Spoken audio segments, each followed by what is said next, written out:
Hi, welcome to i6 News. ఈరోజు మనతో political విశ్లేషకుడు జీవి రమణ గారు మనతో ఉన్నారు. ఆయన అడిగి కొన్ని విషయాలు తెలుసుకుంటాం. సార్ నమస్తే. సార్ నమస్తే అండి.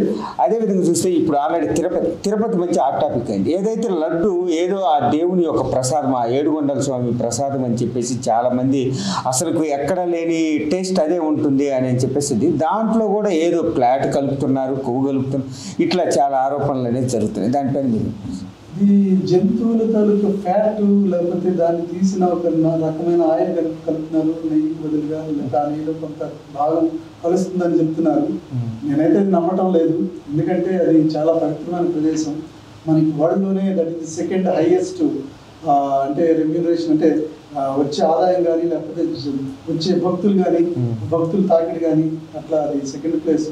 అలాంటి దాంట్లో ఒకవేళ తప్పు జరిగితే అది తప్పే, కానీ అలాంటి విషయాల్లో శ్రీ వెంకటేశ్వర స్వామి సన్నిధిలో తప్పు చేస్తారని నేనైతే అనుకోవడం లేదు.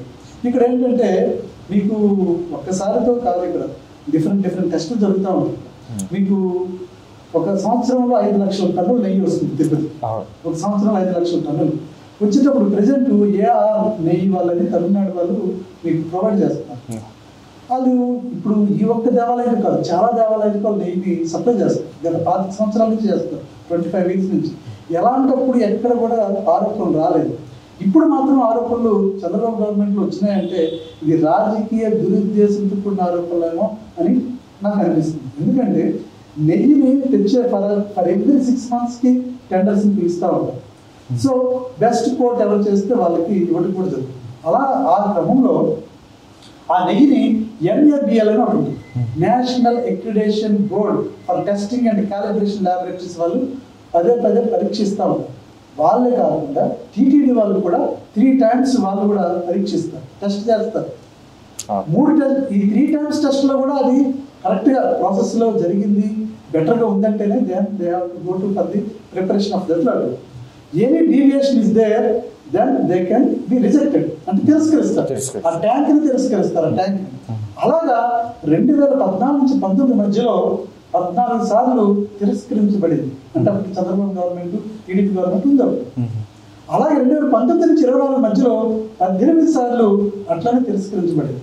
అంటే ఒక 4 times ఎక్కువ జరిగింది. అంటే ఏంటి, టెస్టులు జరుగుతున్నట్టు కదా, ఒకసారి కాదు. NABL వాళ్ళు చేస్తున్నారు, టీటీడీ వాళ్ళు 3 టెస్టులు చేస్తున్నారు, వాళ్ళ ఇంటర్నల్ టెస్టులు చేసుకుంటారు before delivering of that ghee at what ever this ఈ క్వాంటిటీ ఆఫ్ ది, అంటే 5 లక్షల టన్నులు అంటే it's not so easy per year. So ఇదంతా ప్రాసెస్ అంతా జరుగుతూ ఉంది. అలాంటి దీంట్లో తప్పు జరిగింది అంటే నేను నమ్మసత్యంగా లేదు. ఇది రాజకీయ దురుద్దేశంతో జరిగింది. ఇప్పుడు చంద్రబాబు గవర్నమెంట్ సూపర్ 6 అనుకుని వచ్చాడైనా దాని మీద మాట్లాడాలి, దాన్ని చేయాలి. ఇప్పుడు జగన్ గారు చేసేది ప్రతిదీ తప్పు అని చెప్పడానికే వాళ్ళ గవర్నమెంట్ టైం అంతా స్పెండ్ చేస్తున్నా నాకు అనిపిస్తుంది. ఇప్పుడు మొన్న వరదలు వచ్చినాయి, వరదలకి జగన్ కారణం అంటాడు, లేకపోతే ఇంకొక ఏదో ఇష్యూ వచ్చింది, లేకపోతే ఏదైనా వాళ్ళు టీడీపీ కార్యకర్తలే చాలా మందిని అటాక్ చేశారు, దానికి జగనే కారణం అంటాడు. ఇక ఏలేరు దీంట్లో కూడా వరదలు వస్తే అక్కడ జగనే కారణం అంటాడు, పిఠాపురంలో మునిగిపోతే జగనే కారణం అంటాడు. ఇప్పుడు మీకు వైజాగ్ స్టీల్ ప్లాంట్ కూడా మీకు ఆల్రెడీ ఫర్నెస్ 3 కూడా స్టాప్ అయిపోయింది. సో వర్క్ చేయకుండా ఆపేశారు, దాన్ని ప్రైవేటీకరణ చేయడానికి రెడీ అయింది, దానికి కూడా జగనే కారణం అంటాడు. దాన్ని దిస్ ఈజ్ ఒక లిమిట్లెస్, అంటే ఇదేంటి డైవర్ట్ అన్నమాట, టాపిక్ డైవర్ట్. మీకు గుడ్లవల్లిలో లేడీస్ది ఆ కేసు అది కూడా సైడ్కి వెళ్తుంది, వరదలు రావడంతో అది సైడ్కి వెళ్తుంది.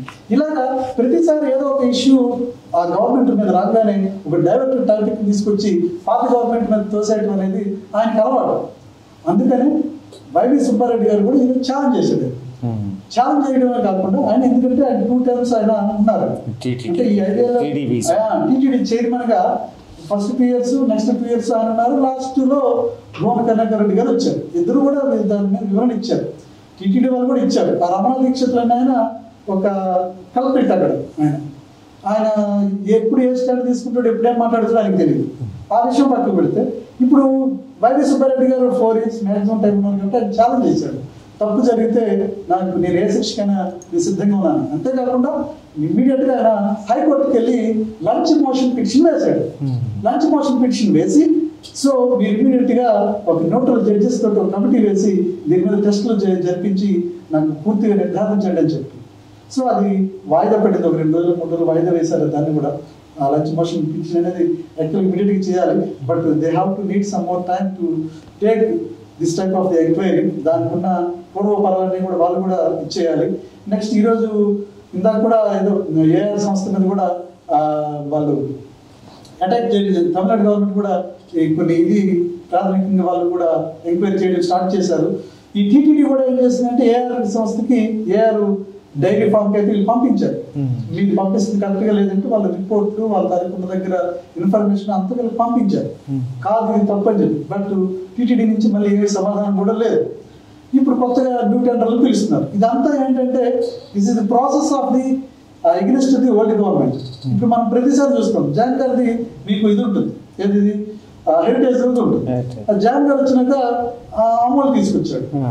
జనరల్ గా ఇప్పుడు ఏం చేయాలి, నేను మళ్ళీ హెరిటేజ్ తెచ్చుకోవాలంటే అమూల్ మీద బురద చల్లాలి. అమూల్ మీద బురద చల్లాలంటే ఏదో ఒకటి ఈ పాలనలో అలా శాతం తక్కువ వచ్చింది, ఇది కరెక్ట్ గా లేదు, ఈ ప్రోటీన్స్ సరిగ్గా లేదు, లేకపోతే న్యూట్రిషనల్ మీకు ఇంపాక్ట్ పిల్లల మీద పడుతుంది అని ఏదో ఒక నింద వేయాలి. నింద వేస్తే కానీ దానికి పక్క తీయలేదు. తీసి అప్పుడు హెరిటేజ్ తీసుకురావాలి. ఇంతకుముందు చిత్తూరు డైరీని అలాగే చేశాడు. చిత్తూరు డైరీని మొత్తం సర్వనాశనం చేశాడు. ఇట్లా ఈ పొలిటికల్ ఇష్యూస్ తోటి నువ్వు ప్రజల్ని ఇబ్బంది పెట్టడం. ఇప్పుడు అసలు దేవుడు అది కూడా వెంకటేశ్వర స్వామి లాంటి దేవుడిని తీసుకొచ్చి ఈ పవిత్రత నువ్వు హిందూ ధర్మాన్ని అవ్వచ్చు, సనాతన ధర్మాన్ని అవ్వచ్చు, ఇది కొన్ని వందల ఏళ్ళ నుంచి వస్తున్న హిందూ సనాతన ధర్మం మీద దెబ్బ కొట్టినట్టే నువ్వు జగన్ గారి మీద నువ్వు దెబ్బ కొట్టడానికి ఇలాంటి విషయాలు ఎంచుకోవడం అనేది చాలా తప్పుడు మార్గం, చాలా తప్పుడు దారి. ఇది ఇక నువ్వు మామూలుగా ఫైట్ చేయి, రాజకీయంగా ఎన్నైనా ఫైట్ చేయండి, తప్పలేదు. బట్ ఇట్లా హిందూ ధర్మం తీసుకొచ్చి దానికి హిందువులందరినీ ఆయన వ్యతిరేకంగా చేయాలని ఆలోచనతో చేసిన పనేమని నాకు అనిపిస్తా ఉంది.